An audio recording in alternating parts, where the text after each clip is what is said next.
Hi, this is Michelle Joyner, and you may remember me as the girl who fell to her death out of Sylvester Stallone's grip in Cliffhanger. I'm going to be talking to VHS Podcast, and I hope you'll join us.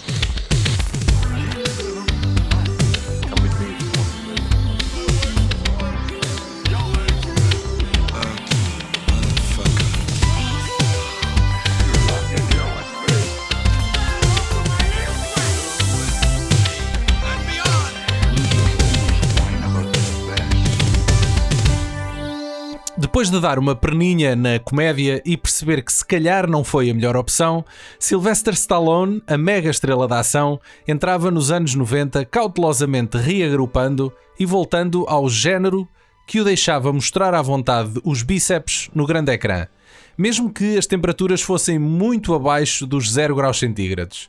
Cliffhanger, o assalto infernal do realizador finlandês Renny Harlin, desafiou Slide a vencer o seu medo das alturas como alpinista nas montanhas do Colorado.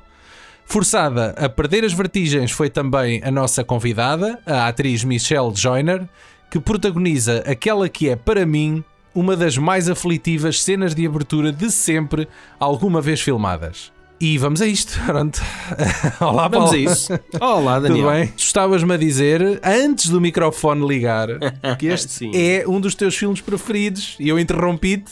É um dos meus filmes favoritos da carreira do Stallone e é um dos meus filmes favoritos da carreira do Renny Harlin, sendo que eu considero um excelente filme de ação. É verdade. Acho que reúne ali vários ingredientes que fazem com que isto seja uma viagem de pura adrenalina e de deleite visual incrível. É sim, senhor. E eu concordo contigo, este é o meu Die Hard. Eu não sei porque o Die Hard vi só uma vez, na altura. Vi o filme uma vez, é um filme porreiraço. Estás a falar do primeiro, não é? Sim, do primeiro. É inegável que é um dos melhores filmes de ação dos anos 80 e se calhar um dos melhores filmes de ação de sempre, não vou discutir isso. Mas foi um filme que me passou ao lado porque eu só tive a oportunidade de o ver uma vez. O Assalto Infernal, vamos lhe chamar assim, embora seja um título em português um bocado estúpido, não é? Tipo genérico, nem explica bem o que é que se está a passar, mas pronto, Assalto Infernal. Foi um filme que eu apanhei a dar na televisão, que gravei, e que depois era um filme de ação que eu via e revia bastantes vezes. Gostava imenso e que ainda hoje gosto imenso, e é se calhar um daqueles filmes de ação que não é um filme de ação dos anos 80, porque já é de 93, mas é um filme que ainda vai beber muito aquele espírito do herói da ação dos anos 80. Portanto, eu considero este o meu Die Hard, que é um filme que eu acho que resistiu ao teste do tempo e é um filme que, infelizmente, parece-me um bocado esquecido, não é tão lembrado na internet e entre os cinéfilos como o Die Hard, mas eu acho que devia, porque é um excelente filme de ação, se calhar até por razões muito semelhantes. E para já, uma constante, tirando a Ilha das Cabeças Cortadas e um outro filme, uma constante nos filmes do Renny Harlin é a neve. Também vir de um país onde a neve é algo o gajo gostava de fazer ski, na verdade. E arranjava, na snowboard, e arranjava desculpas para poder praticar. É possível que esteja relacionado, mas este filme tem muita essa linguagem e essa energia reminiscente do Die Hard 2. Eu até acho que é mais uma continuação do Die Hard 2 do que propriamente do primeiro filme. Eu acho que eu comparo os dois porque é o herói improvável. Tu, a nível de cinema de ação, tu percebes muito mais disso do que eu. Já quem acompanha o nosso podcast já percebeu isso. Que tu é que tipo filmes de homens musculados a aviar exércitos é a tua cena dos anos 80, não é? Mas eu sempre tive alguma dificuldade em enturmar-me com estes heróis porque achei que aquilo era sempre tudo demasiado irrealista. Sim, mas isso eram os super-heróis da vida real, entre aspas, percebes? Sim, eu percebo isso. Não havendo nada muitas contra adaptações do universo Marvel ou DC Comics, era o mais aproximado de um super-herói. Era um super-herói, sim. Mas eu, não era a minha cena. E o Die Hard e o Cliffhanger têm o herói improvável, que é aquele gajo que está exposto aos elementos, tem dificuldades, percebes, que passa... E supera as adversidades. Exatamente. Pronto, que supera as adversidades, isso. Que é um gajo muito... É óbvio que é a mesma ao Stallone, que é óbvio que é um gajo à mesma super musculado e que faz 30 por uma linha, ninguém duvida isso, o gajo anda lá pendurado em penhascos a fazer malabarismos e coisas absurdas que na realidade se calhar não aconteciam. O duplo dele. O duplo dele, mas whatever. Portanto, a história quer-nos nos contar à mesma que é um gajo extremamente capaz. O gajo usa o cérebro, percebes? O gajo safa-se muito, o gajo desafia a morte, safa-se por uma nesga, na maior parte dos casos. Sim, percebes? é mais realista que esta. É isso, não tem aquela confiança de um Rambo, de um gajo que tem uma metralhadora e que havia um exército de 50 gajos. Maybe you mean the nerve. Where's the helicopter? What the hell's going on? What are your names? Tucker and Walker. Well, Tucker and Walker, we're missing 3 bags. What's in them? None of your fucking business! Fudge! Então nós temos um grupo de assaltantes /terroristas que perpetuam um dos assaltos mais arriscados de sempre em pleno ar. Com alguma ajuda interna, tentam roubar 100 milhões de dólares do tesouro dos cofres americanos. Mas algo corre mal e despenham-se nas montanhas rochosas sem saberem onde caíram as malas com o dinheiro. Sem saberem, mais ou menos. Eles têm um GPS. Um tracking device, exatamente, mas não sabem como chegar às malas. Então para isso simulam um pedido de socorro e é aqui que Stallone e Michael Rooker entram como montanheiros socorristas e são forçados a servir de guias pelas montanhas para encontrar o dinheiro. E tu estavas a falar no roubo, e podemos começar já por aí, por uma sequência incrível. Que é a do recorde do Guinness. Sim, que pelos vistos tem um recorde do Guinness, em que os bandidos querem fazer passar as malas de dinheiro por um cabo de um avião para o outro, ou seja, os dois aviões em pleno voo têm que fazer a transferência do dinheiro por um cabo. E um dos indivíduos também passa pelo cabo para passar de um avião para o outro. E isto é a boa maneira dos anos 80, 90, em que o uso do CGI ainda era bastante limitado. Aquilo foi feito na realidade, foi filmado tal e qual como a gente vê no ecrã. Portanto, há um duplo que se pendura de um avião e passa para o outro. É uma sequência super rápida, infelizmente, acontece muito rápido. Foi feita só uma vez, sem paraquedas de segurança, sem linhas de vida, sem nada. Sim, é só o gajo a deslizar. Unicamente o cabo que o prendia de um avião ao outro era a única segurança que ele tinha, por assim dizer, e pagaram-lhe a módica quantia de $1 milhão para ele realizar essa proeza uma única vez. Isso é só a primeira de outras grandes cenas. Todo ele é um trabalho incrível de duplos, porque os gajos tiveram a sorte de ter um duplo muito parecido com o Stallone, que fez as cenas mais complicadas. Se eu acho que algumas cenas envelheceram bem, há outras que eu acho que não envelheceram muito bem. O Stallone tinha um grande medo, não sei se ainda tem, mas tinha um grande medo de alturas, e então eles tiveram que encontrar, a maior parte das cenas dele foram gravadas em estúdio. Agora, eles tiveram que encontrar um gajo que fosse minimamente parecido com ele. Foi na persona do Wolfgang Gulich, que era um alpinista muito famoso àquela época, que fez muitas das cenas em free solo, sem nenhuma corda de segurança.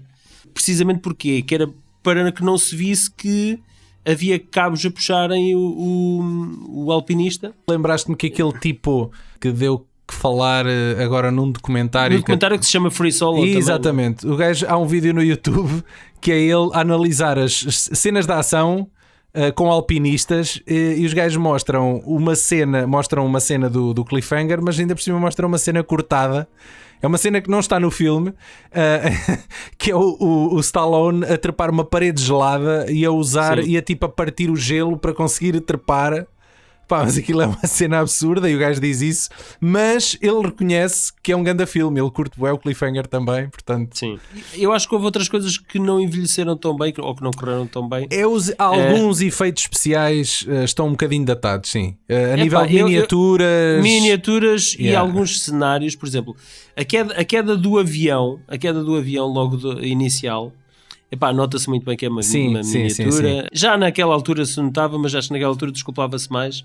Sim. Agora já não se desculpa tanto. Pois um gajo também via isto na televisão e passava, não é? Agora já não é bem assim. A nível disso tem alguns pecados. E os gajos, cada vez que iam para estúdio, tu notavas muito bem que os gajos estavam em estúdio. É isso. Especialmente aquela parte da luta contra o Leon. Qual é que esse? Tem aquela escada, aquela pontezinha de madeira que parte. Sim. E depois o gajo também toda essa leva o gajo e espeta o gajo contra uma estalactite. Tudo isso nota-se bem que é um estúdio. A luz muda muito, tu não vês o céu, não é? E nota-se que é um bocado de estúdio. Mas tudo o resto do filme estava tão fixe. É isso. Acho que o filme que não era isso que minimizava. O filme contrabalança porque tem realmente imensas cenas gravadas on location, em locais reais.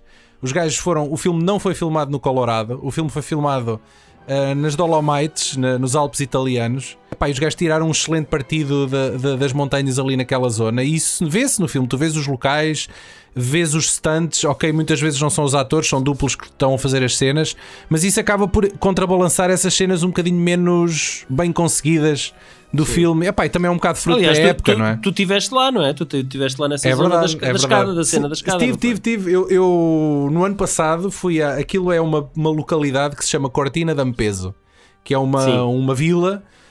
mesmo nos Alpes italianos. Epá, aquilo é um vale, tens a vila lá no meio e tudo à volta são montanhas. E aquela é uma zona, opá, que deve viver a 90% do turismo de neve. Aquilo tem imensas estâncias de ski. Quando chega ao inverno e neva, aquilo é para os turistas irem para lá esquiar. O resto do ano são paisagens incríveis de montanha e mesmo assim merece ser visitado. E eu estive lá no ano passado e, como é meu apanágio, fui tentar descobrir alguns locais de cinema. Um dos James Bond do Roger Moore já tinha filmado em Cortina também. Gostando tanto do Cliffhanger, também queria ir descobrir os locais do Cliffhanger. Não foi fácil. Encontrei ainda material que ficou lá cravado na pedra da ponte original que eles construíram. Portanto, ainda há lá resquícios, ainda há lá provas do crime, que aquilo foi usado naquela sequência. É muito giro. E eu fiz as fotografias enquadrando os locais como são hoje e como foram usados na rodagem do filme. Eu depois, entretanto, devo pôr isso no meu Instagram, que já agora, para quem não segue, é The World is a Set. Pesquisem The World is a Set e vejam lá as fotos que eu, entretanto, devo pôr do Cliffhanger em alguns locais. A cena final, quando daquela perseguição de helicóptero e a ponte são filmadas praticamente no mesmo local, são para aí a 200 metros um sítio e outro. Sim, por acaso acho que nota-se a nível de fundo do cenário, acho que nota-se que é parecido. próximo. Ok.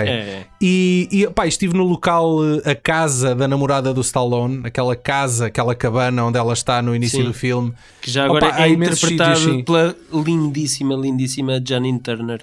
É verdade, Janine Turner, sim, que ela desapareceu do mapa. Que essa miúda que agora deve ser avó. É uma senhora, sim. Tinha quase uma beleza flawless. Uma coisa sim, e ela entrega-se ao papel. Ela não é propriamente uma menininha. Eu só a conhecia de uma série de comédia que dava Northern Exposure. Pois é, a nossa... Como é que se chama em português isso? No Fim do Mundo. A Michelle Joyner também entra nessa série. Ela disse que já a conhecia... por causa dessa série. Naquela casa na montanha em que quando o Stallone aparece cheio de frio e parte lá uma das montras e a uma Janine Turner está lá para o ajudar. Essa casa existe lá em Cortina, na montanha.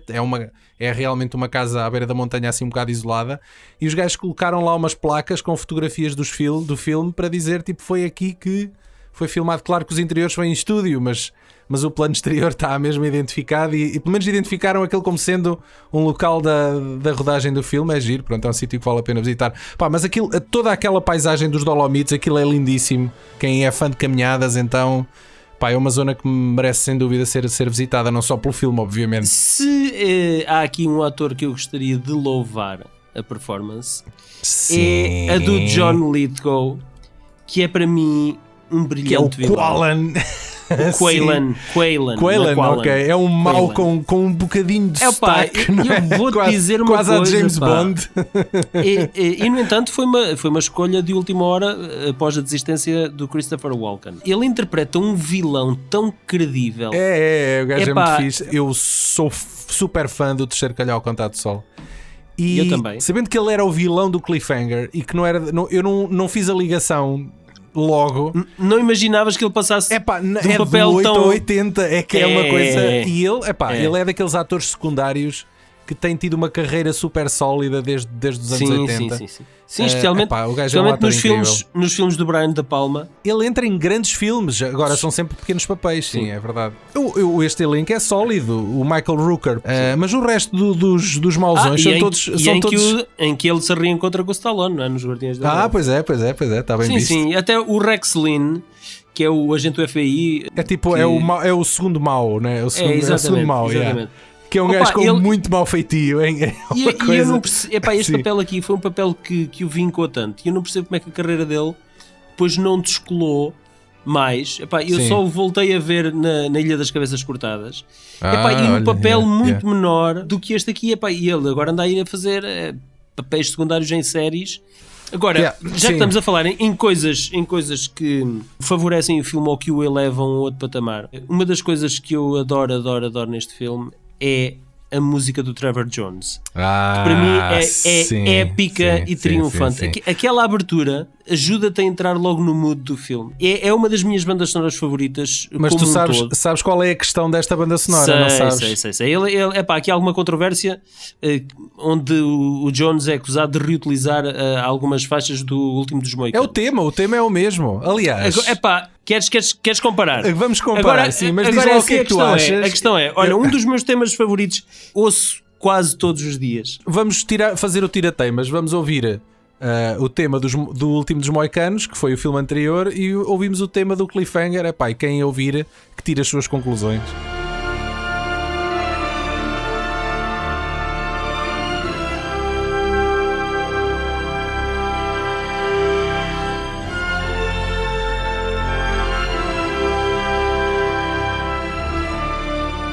E agora o outro.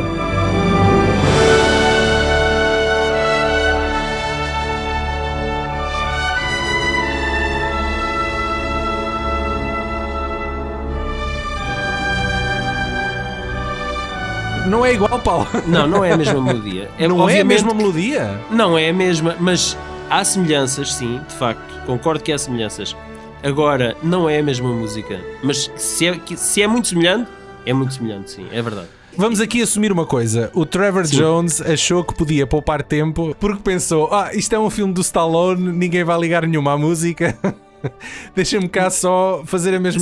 Deixa-me cá só dar 2 ou 3 notas e siga para mim. Não sei se um compositor pensaria dessa maneira. Está bem, então. Pronto, e voltando aqui ao Cliffhanger, o filme depois não abranda, que depois tem uma sequência final da ação, que é uma coisa por demais. O helicóptero, o gajo atira a mala com o dinheiro para as hélices do helicóptero, o dinheiro desfaz-se todo. Keep your arms and legs inside the vehicle at Isso all é time. Seguir, não é? Quando eles estão lá pendurados, e aquilo foi parcialmente filmado on location, no local. Os gajos penduraram mesmo a porcaria de um helicóptero e puseram 2 duplos minimamente parecidos com o John Lithgow e com o Stallone à porrada. Claro que aquilo depois aquilo está editado de forma a que os gajos pudessem misturar com imagens de estúdio. Nota-se que o gajo preso nota-se a dada altura quando o gajo está preso no degrau da escada, quando a escada cai, que é um boneco. É um boneco. Mas até assim eu gosto do filme. Saber, Paulo, eu não quero saber. É isso, até eu assim curto eu gosto o filme. Eu curto bem. Acho que o filme está muito bem editado e eu perdoo completamente esses pequenos pormenores. Porque estávamos em 93. Isto estreou no mesmo ano do Parque Jurássico. Ou seja, o filme que viria a revolucionar os efeitos especiais feitos por computador estava a estrear também neste ano. Portanto, este filme ainda vai buscar muito das técnicas antigas de fazer efeitos especiais, e eu acho que claro, isso tem que ser tido aqui em consideração. É um dos casos raros onde o Stallone, nota-se que o personagem está vulnerável perante os perigos que o gajo se submete, e isso é uma raridade na carreira do Stallone. Não é tanto. Ele a partir daqui... No Rambo, sim, o primeiro Rambo é um bocado semelhante. Isto até é o Rambo on Ice. O Daylight, o Pânico no Túnel, ele também interpreta um personagem... Nunca vi. Ele interpreta um personagem que é apanhado por uma circunstância extraordinária, e ele é um gajo comum, que tem um bíceps do tamanho de 4, mas ignorando isso, não é? E ele tentou essa fórmula depois mais algumas vezes, por exemplo no Copland. Mas isso também ele também, se pensares bem, ele também já estava a ser um bocadinho vítima dos tempos, porque é o chamado herói da ação dos anos 80, a moda do herói da ação estava a morrer, portanto ele estava-se a tentar adaptar. Sim, verdade. E com fracos resultados, muito honestamente. Ele na comédia, ele tem para mim aquele que é um dos piores filmes de comédia, e ainda por cima realizado por um realizador que eu admiro bastante, que é o John Landis. O Oscar, a Mala das Trapalhadas, é das coisas mais intragáveis à face da terra. Eu não me consigo rir. Também nunca vi. Não consigo rir de uma única piada do filme. É impressionante o filme. Eu acho que este foi o ponto mais alto da carreira do Stallone aqui na década de 90. Tanto a carreira dele como a carreira do Renny Harlin, a partir daqui entraram numa espécie de limbo que quase os passaram para a segunda categoria, não é? Para uma segunda categoria. Muito honestamente. E eles voltaram a reencontrar-se 8 anos depois com o Driven, Que eu nunca vi, sim. A corrida alucinante, que é aquele dos carros Fórmula 1. Que não teve o resultado esperado. E para mim foi uma desilusão tremenda. O gajo conseguia fazer filmes de ação que não eram para estúpidos. Exatamente. O gajo conseguia fazer bons filmes de ação, sim. E depois faz uma coisa daquelas, pá. Se quiserem ver ou rever o filme, eu recomendo muito que procurem pela remasterização mais recente que fizeram deste filme para 4K. As versões anteriores parece que não fazem jus ao filme. E o filme estava a merecer uma remasterização e eles fizeram isso recentemente, e o filme tem um muito melhor aspecto. E, inclusivamente, tem uma faixa de comentários áudio do Renny Harlin e do Sylvester Stallone. Quem é fã do filme e quiser descobrir mais segredos de bastidores, é porreiro ouvir os dois a contar os segredos todos de produção. Bom, aqui um à parte. Houve uma coleção de jogos, de videojogos para diferentes consolas que foi lançada em simultâneo com o filme. É verdade. E eu joguei o jogo que foi lançado para a Sega Mega Drive. A sério? Em casa de um colega meu na altura. Boa. Eu lembro-me, eu tenho uma vaga memória, mas o que eu me lembro é que o jogo não era muito fácil de jogar. Nenhum era nesta altura, eram lixados. E tinha muito pouco a ver com o filme em si. Sim, é verdade. Há algumas diferenças entre certas versões, mas todas parecem unânimes em mostrar o Stallone de t-shirt na neve a aviar porrada numa fileira de bandidos que nunca mais acabam. A temporada de ski devia estar aberta para haver tanta gente na montanha, só pode. Uma das versões tem até Sly a fugir de uma avalanche montado numa prancha de snowboard. Eu lembro-me dessa parte. Chupa Renny Harlin, que esta não conseguiste fazer tu. Cliffhanger é um filme de ação impecável, com vertiginosas cenas de ação e Stallone no centro a desafiar a morte a cada minuto. Porém, a cena que todos mais facilmente recordam é a sequência de abertura, quando a pobre Sarah, a namorada de Hal, não resiste à força da gravidade. O arquétipo do herói de ação, por uma vez, não consegue salvar a donzela em perigo, definindo o tom do filme que se seguiria. Por sorte, na realidade, Sarah, ou deverei dizer Michelle Joyner, está bem viva. A atriz teve um longo percurso em imensos pequenos papéis desde os anos 80, em filmes e séries, mas este foi definitivamente um ponto alto na carreira. E alto aqui é mesmo a palavra de ordem. Fiquem para ouvir Michelle Joyner e a história de como foi filmada esta perigosa sequência nos Alpes italianos. Please, I don't want to die. You're not gonna die! Don't let me fall. I'm very happy to have you here. Oh, thank you. Happy to be here. Thanks for asking me. I'm so happy you're alive, Michelle. You're alive. Yes, I've died many times in movies. It's funny. Really? Obviously, famously in Cliffhanger. Yes, your most famous death for sure. Yes, and Outbreak. Do another pandemic movie, Outbreak, with Dustin Hoffman. Yes. I died in that. Although, interesting story about that movie. My character was a woman who lived in the town who was taken away because I got the virus, and I subsequently had a lot of scenes with the head of the command center, which was Donald Sutherland played that role, but it was another actor first. So I shot all my scenes with him, and then they fired him and cast Donald Sutherland. But Donald Sutherland only had 2 weeks, so they had to scrap all of my scenes and just say that I died. Oh, Jesus. Yeah, so you died off screen. I died off screen, yes. They just showed a picture of my body. Okay. So that was very disappointing because I had a lot of nice stuff that ended up getting cut. It has been many years since I saw that movie, so I don't remember you. Sorry. Right. Well, it's funny with COVID, it became like the #1 movie on Netflix last year. That again, one and Contagion, I think. Yeah, right. Yeah, Contagion Contagion became suddenly popular again. Yeah. Yes, right. Let's see what else. I died in a movie. I have trouble remembering them myself. I did a movie with Jim Belushi that I died in. Tons of TV shows that I died in. Die young, stay pretty is the yeah. And I don't remember if you die there, but you're in my favorite TV show ever. It's The X-Files. Chimera, the episode, episode on season 7. You were there, so exactly. Yeah. It turns out at the end, I'm the monster.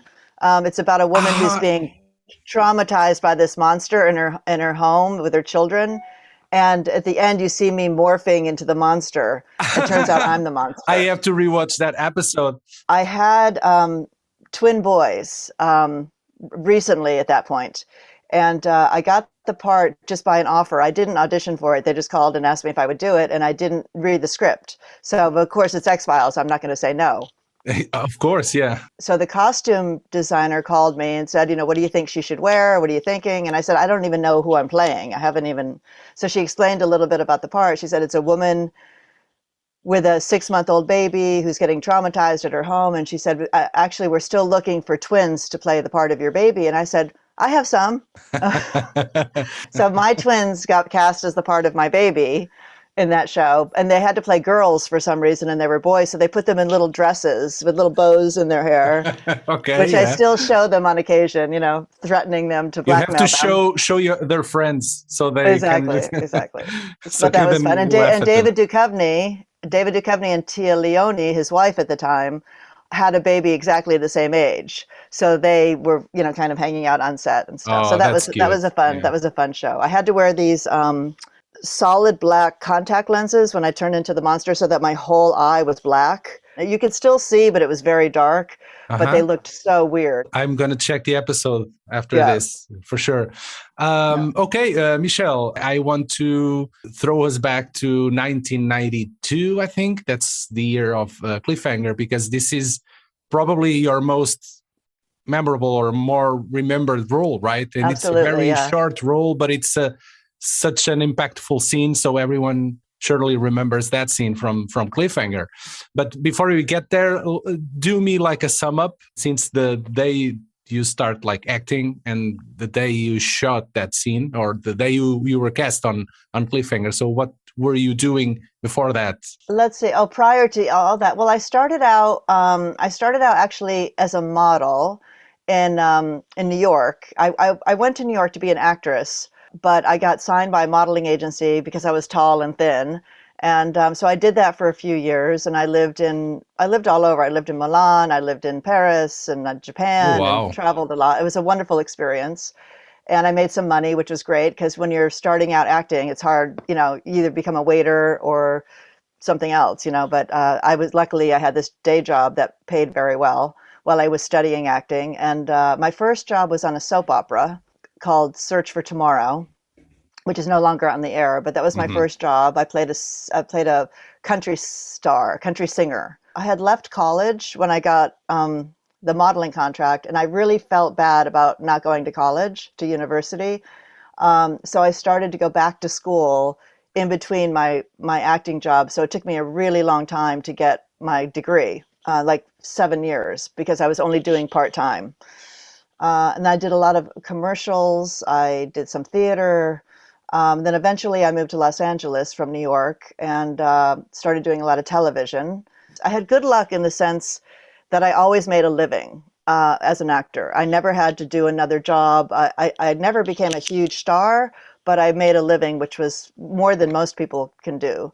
Yeah, and such an eclectic profile, because you have been in so many different things like 21 Jump Street, Quantum Leap.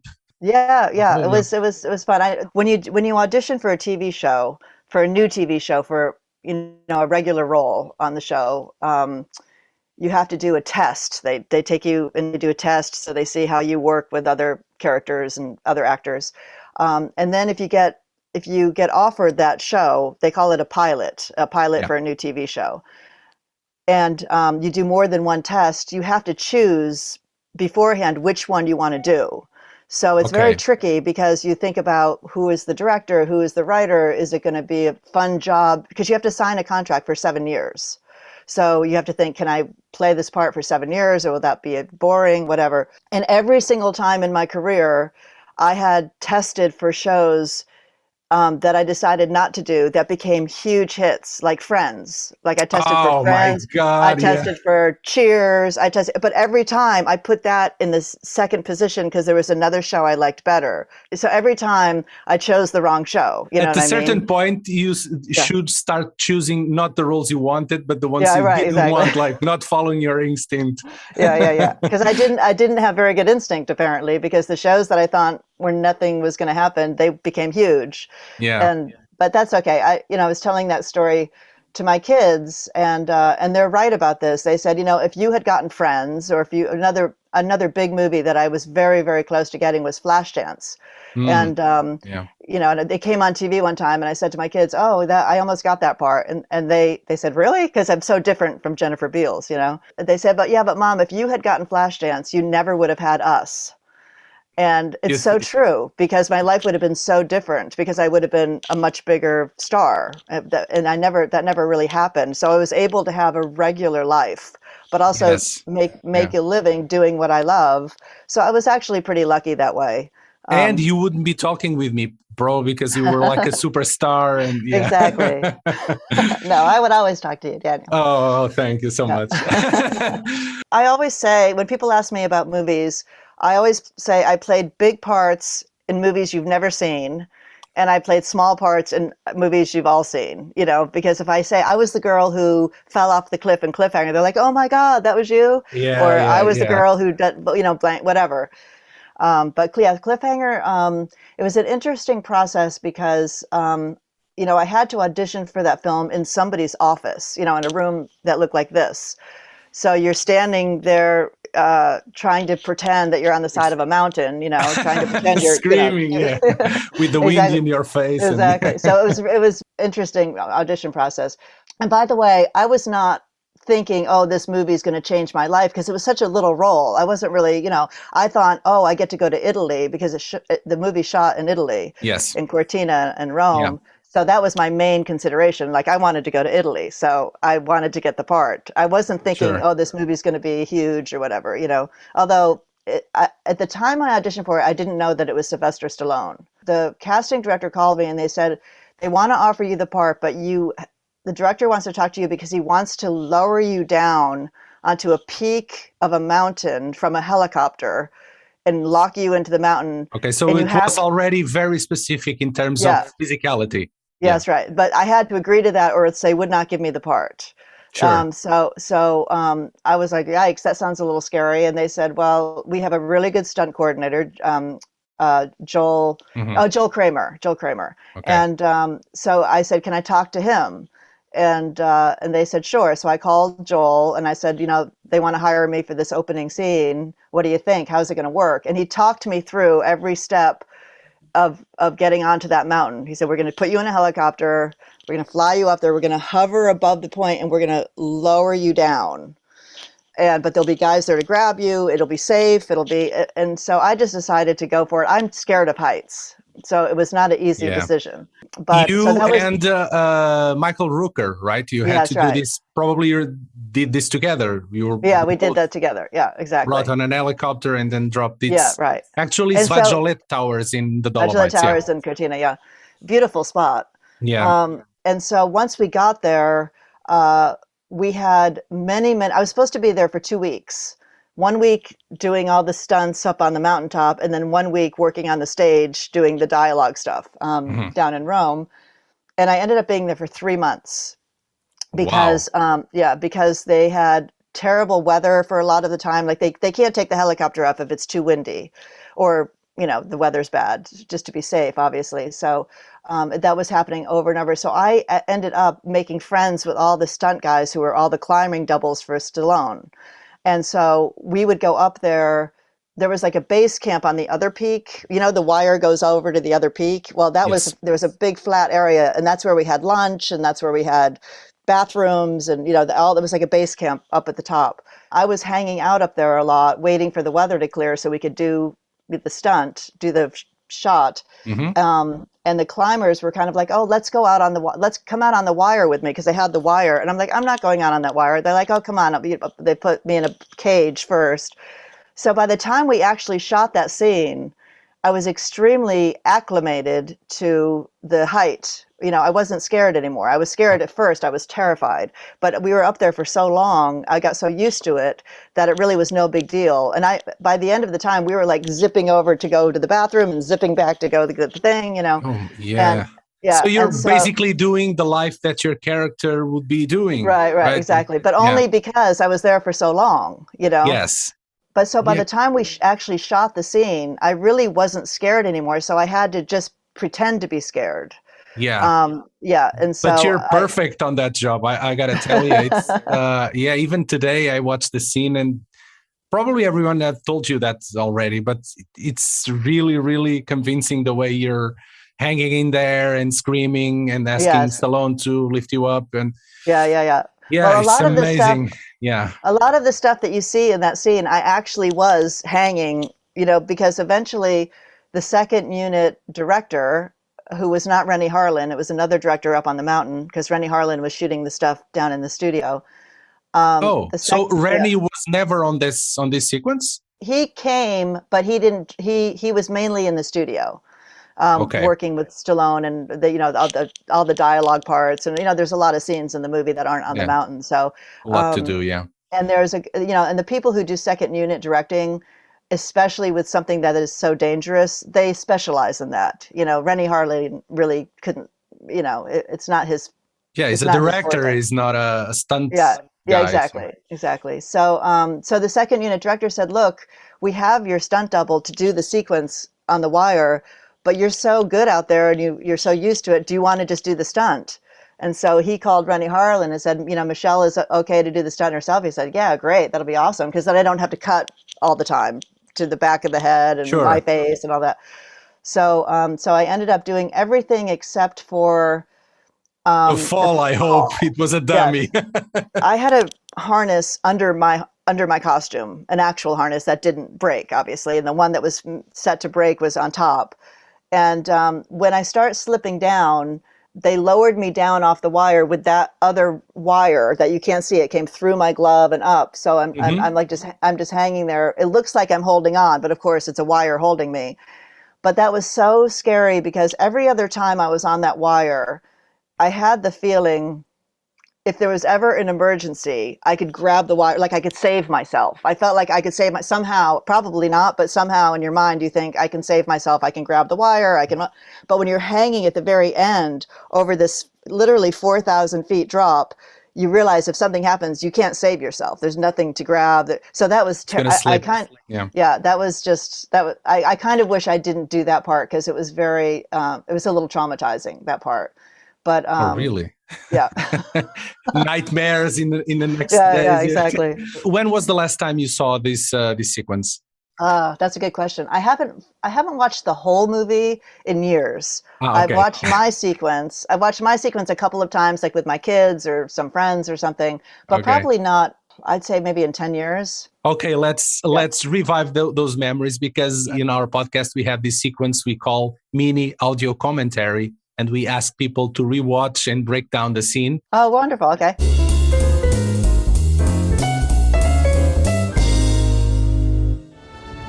Rescue 3, this is Rescue Center, over.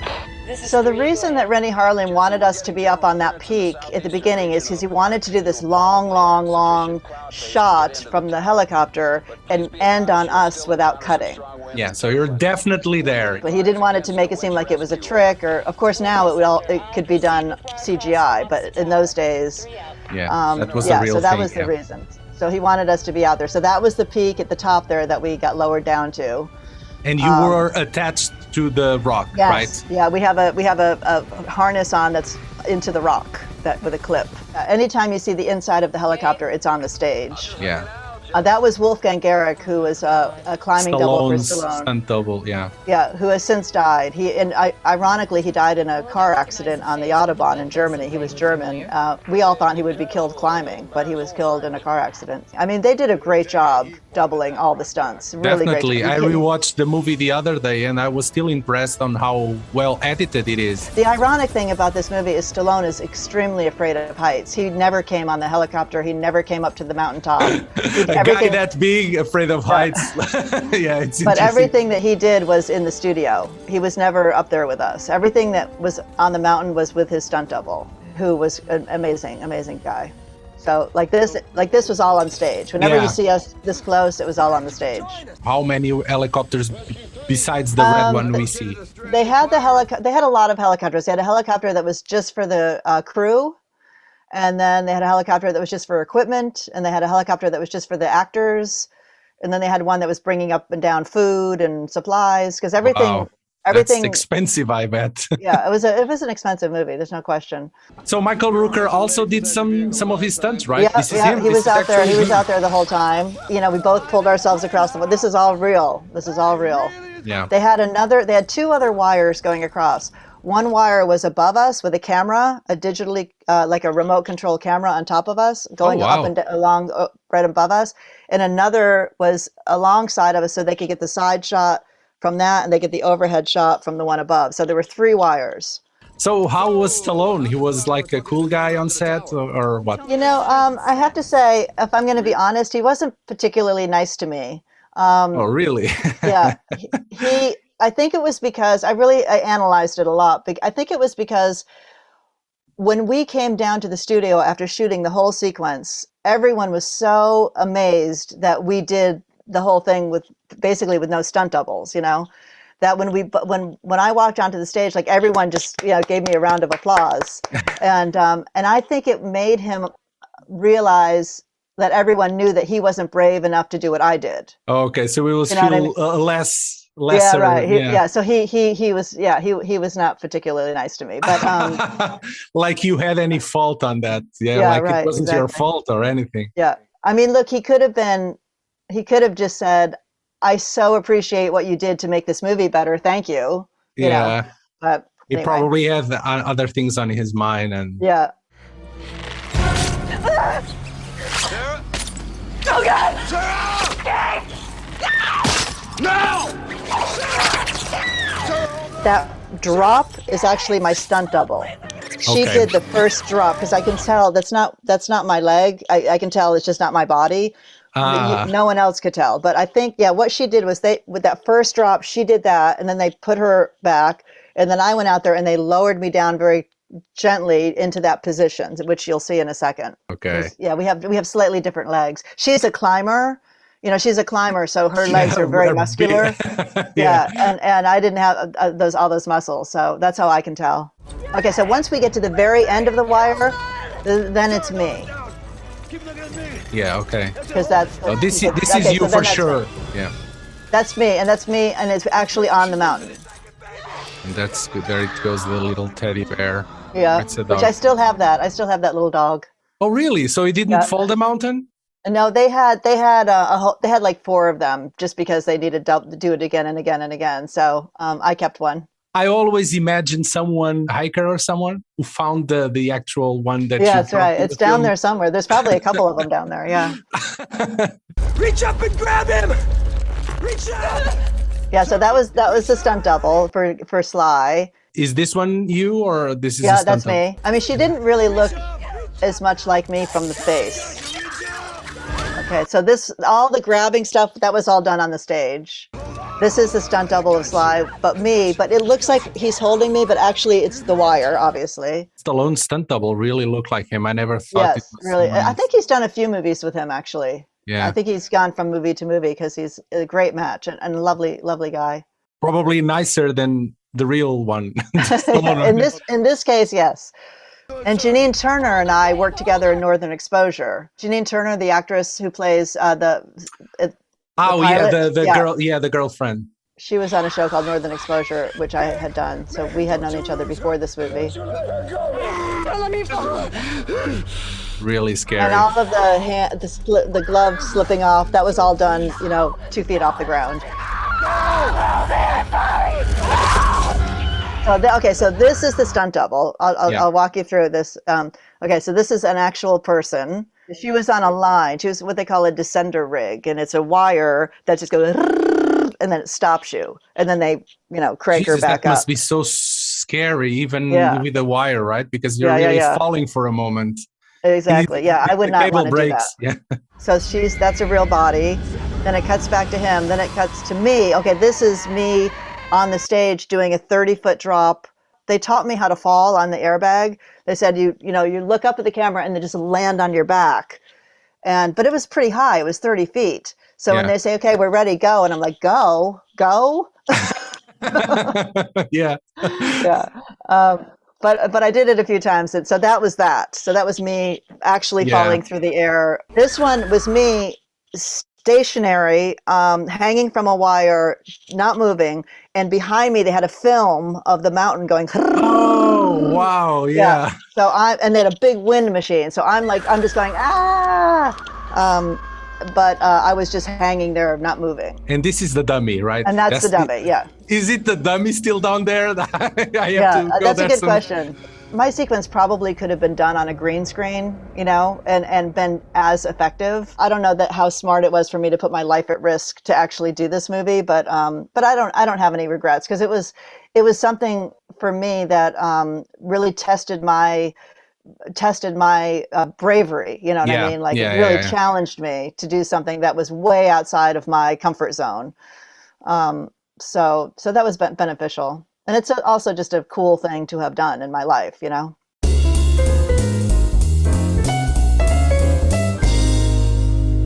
I would love to go back to Cortina. In fact, because we were there for so long, because of the weather. They had other situations too. I can't remember what they were, but they were working on the script, or they were doing something, and they always said to me and Michael Rooker, "We don't want you to go. We're not going to use you probably for a couple of weeks, but we don't want you to go back to America just in case the schedule changed. Just let us know where you are." So I went to my friend's wedding in Amsterdam, and I went to Paris, and I would just check. I would just check in. They were probably expecting you to stay in the Dolomites. But you were traveling in Paris and Amsterdam, right. Yeah, but they didn't mind, but they just said, just check in with us every couple of days so we know where you are, and because in case we have to bring you back, you're not too far away, So I had a great time over there, but I would love to go back to Cortina. It was a beautiful place. Are you still in touch with any of the actors that were in the film? I'm still in touch with Janine Turner, who was the girlfriend. Mainly at this point, it's just like Christmas cards kind of thing. She lives in Texas now. Michael Rooker, I see him every once in a while. I loved him. I really loved him. He was such a nice guy. But and he kind of is having a comeback because he's in Guardians of the Galaxy and still very active, right? Yeah, no, that's great. He deserves it. He's a wonderful actor. And let's see, I've not seen Stallone ever since that movie. I've never seen him. And this is a funny story. I haven't seen him since the premiere. And as I told you, he was not very nice to me on the movie. And when he saw me at the premiere, he said, someone took a picture of us together or whatever, and he said, I always knew you were going to be great in this film or something.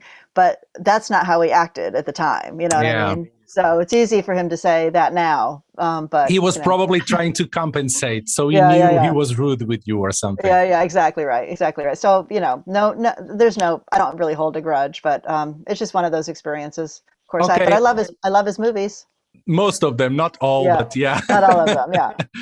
So tell me a little bit about the impact that you had on your life after the movie, because even Ace Ventura, did you watch the second? Yeah, that's right. They have a little parody, a parody of it, which funnily enough, as an actor, you have your what they call a reel, which is the highlights of your on film that you cut together to show people if you're auditioning for something, they want to see your work, you send them your reel. Mm-hmm. And at the very end of my reel, I put the Ace Ventura scene with the raccoon. You're in pop culture, right? Exactly. Yeah. I'll say this about the impact of Cliffhanger. I never dreamed when I did that movie, because when I did that movie, I was still a fairly young actor. I don't remember, 92, I was probably not even 30. So I felt like that was going to be the start of something, much bigger, and not the movie that everyone would remember me for. You know what I mean? It is really fun to have a movie that everyone remembers. That was not how I felt about it at the time. At the time, I thought, it's going to make me a movie star, which never really happened, Where is Michelle Joyner today? What are you doing? I know you left the business for some time to be... Well, I became a screenwriter. So I started writing movies, and I did adaptations of books primarily. And I did that for about 10 years while I was raising my kids, wrote 10 studio movies, but none of them ever got produced. I went back to acting for a while, and I did a few more parts before I left LA on TV shows.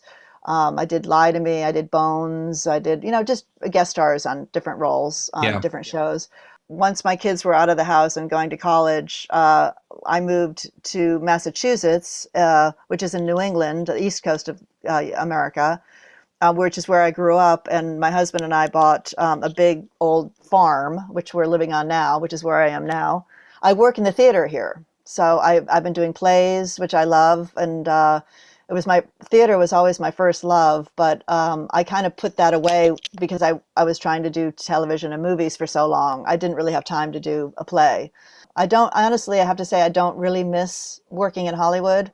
I loved it when I did it. I had a great time, and I had really wonderful experiences. Like, especially these days, you hear so many stories about women in Hollywood who are horribly mistreated, and like Harvey Weinstein type situations. And I have to say, I never had that situation. I was just, I don't know, lucky or confident or something. It didn't happen to me, but I'm proud of the work that I did. And like I said, even though I didn't get to the next step of superstardom or whatever, maybe that's lucky, Yeah, you still have a happy career, and that's what matters. Exactly. And I worked a lot, and I really have no complaints. Okay, that's great to hear.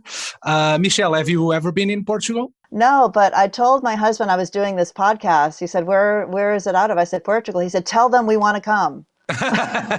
Okay. If you ever come to Portugal, specifically to Lisbon, drop me a message. I would love to buy you a coffee or something. No, we had a plan to go to Portugal 2 years ago, and we had to cancel it when COVID happened. Yeah. We had a whole trip planned, and we didn't go, and then we thought we'll go the next year, which was last year, and of course it wasn't any better. We still have it in our mind that when and if COVID is ever over, that's our first stop is going to be Portugal. I would love to come see you. Michelle, what was your worst role on your career, from movies or TV shows, like the one experience you kind of regret or whatever? I don't think I have any that I actually regret. So I did this movie called Grimm Prairie Tales, which is a take on Grimm fairy tales, and it was about cowboys in the Old West, and it was like a series of different stories. But it had a big cast. It was James Earl Jones, who's a hero. Brad Dourif, some good people in it. And I play this woman in the Old West who's walking through Old West, like through the desert, and a cowboy finds me, and I'm an old woman. I have like old woman makeup on. He tries to help me. He takes me back to his campsite. He builds a fire. And as the fire is lighting up my face, I'm getting younger and younger and younger until I am me at 25 or something, right? So he's like, whoa, what's going on? He ends up having sex with me. And as he's having sex with me, James Earl Jones, just another actor. I don't even remember who the actor was. He was just an actor playing a cowboy. And by the fireside, he's having sex with me, and I suck him into my body, like through my vagina. Okay. And then next time I'll have to check that out now. I'm super curious. It's crazy. And then the next scene, you see me, an old lady again, but pregnant, walking through the desert, like waiting for my next victim. Okay, so you're like a succubus or whatever. Yeah, exactly. So, and I go from old lady to young woman. I seduce people, and then I suck them in, and then that's how I don't know. It's a crazy idea, but. To me, it sounds like the best idea ever. But maybe the execution was. Yeah, no, it's called Grimm Prairie Tales. You have to check it out. It's hilarious. Hit the trail to terror. It says that on the poster. In a world. Yeah. Okay, Michelle, thank you so much for having this conversation. Yeah, Daniel, with me. So nice to meet you. And listen, I also want to say thank you for your persistence. I know I was hard to pin down to get this to happen, but I'm glad we finally got it to work. It was worth it. Thank you so much. Right. Okay, bye-bye. Have a nice Daniel. day. You too. Bye-bye. E está feito, vamos descer da montanha e voltar para a nossa cabaninha e dormir à beira de uma lareira a crepitar. Agora fizeste-me lembrar de alguma forma o Evil Dead. Cabana e lareira a crepitar. Também pode ser. Lembra-me sempre o Evil Dead. A todas as princesas e ogres que estão desse lado, não se preocupem porque a bruxa má já derreteu. Lembrem-se de fazer gosto nas nossas publicações e subscrever os nossos canais e redes sociais. Tu estás a pedinchar gostos? Estou. como... A mendigar gostos aos Exatamente, seguidores. como meretriz das redes sociais que sou, sim, é verdade. Que é para estarem a par de todas as novidades pomposas e fofinhas que temos para vos ofertar. Só não estamos no Twitter e no Discord porque receamos que o FBI leva a sério alguns dos nossos comentários. Que referência tão atual, que vai ficar tão datada daqui a 2 dias. Deixa ficar.